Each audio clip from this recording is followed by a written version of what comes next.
musicals are seemingly closing by the dozens. And yet, revivals, which previously were known not to sell very well, seem like the only sure thing. Why are we so much kinder to revivals? Let's discuss.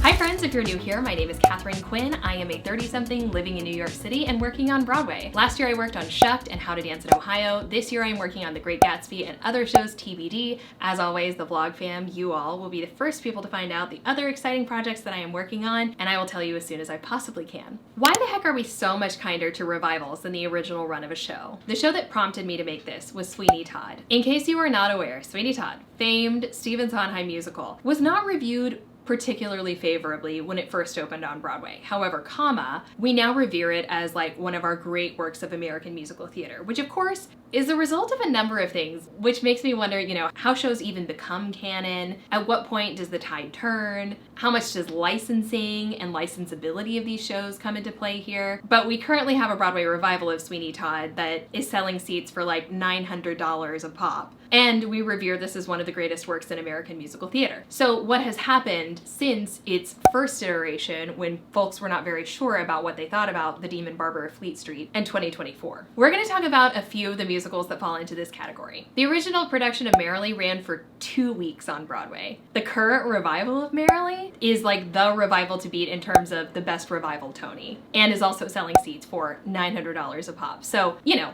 Sondheim got his flowers towards the end of his life.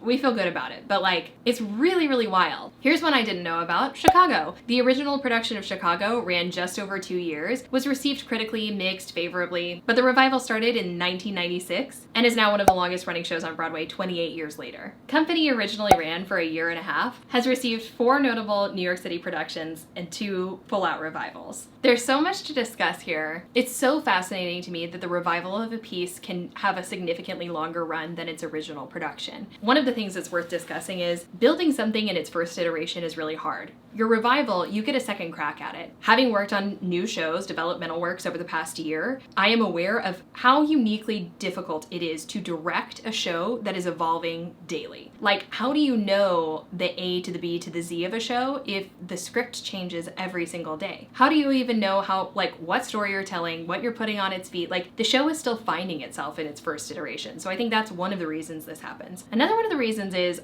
honestly, expectations are everything. We now know what Sweeney Todd is about, what the flavor is about. I would love to hear the initial pitch for The Demon Barber of Fleet Street. I would love to have been in that room, to just be a fly on the wall, to be like, hey, so we've got a murderous barber who wants to make meat pies out of human beings to avenge, you know what I mean? But now we're obsessed with this weird and wonky musical. And part of me wonders if a musical like Sweeney Todd could have legs in 2024. Like, I don't feel like that would pass muster in terms of something that we would pitch to do. As we're seeing, shows that don't have stars or existing IP, intellectual property that's very well known, are really, really struggling on Broadway. New musicals are really struggling. So something known like a revival, like knowing you're going to see a star, like intellectual property that you already know and love, means that you're gonna get the bang for your buck. I also think that marketing plays a huge role in this. Let's not name anyone by name, but I know there are a few shows that, based on the marketing of those shows, I anticipated a certain experience and left just being like,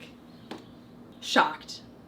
Especially with new musicals or even a revival. That is your first introduction to the flavor of a show, how the show is being marketed, what the branding looks like, who is front and center there, what story is it are we telling, what is the vibe of the theater, what does your merch even look like? All of those things play a factor in the experience that I feel like I'm going to have for my $200 Broadway ticket. I also think that it's worth discussing licensing and how this plays a role into our perception of revivals versus original productions. If you've done The Music Man at your high school, if you've done Sweeney Todd at your high school, if you have done Les Mis at your high school, you're gonna have a different experience when you go see the Broadway revival because you are familiar with it. It is making something that was new and original a known entity, even more than it would have been just from its own it was on Broadway advertisement. There are some shows in the last year, Shucked being among them, I can't wait for a revival. I cannot wait to see what people do with it. I think it's gonna have a fantastic licensing life. I think it's gonna do really well in schools. In 20 years, when we get to revisit the show and we all desperately need a laugh, because when don't we? I can't wait to see what people do with it. Which isn't to say that people weren't kind to it, but like, you know, I talked about this a bit, but the mismatch between critical acclaim versus audience reaction. I actually have an entire video about that, which I will link up here.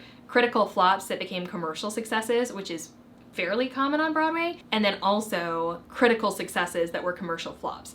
So regrettably, a review is not a huge indicator of success. It can help push the needle, but ultimately doesn't dictate the success of a show. I recently had a conversation with Mickey Joe Boucher, i.e. Mickey Joe Theater. Make sure you're following him if you're not already. And it was interesting. He was like, in the criticism for XYZ show, the critic was talking about like, oh, well, this revival doesn't live up to the 1985 performance that I originally saw at the National Theater. And he was like, I wasn't alive in 1985. I don't have any reference for what that is, but then you feel stupid for liking the revival.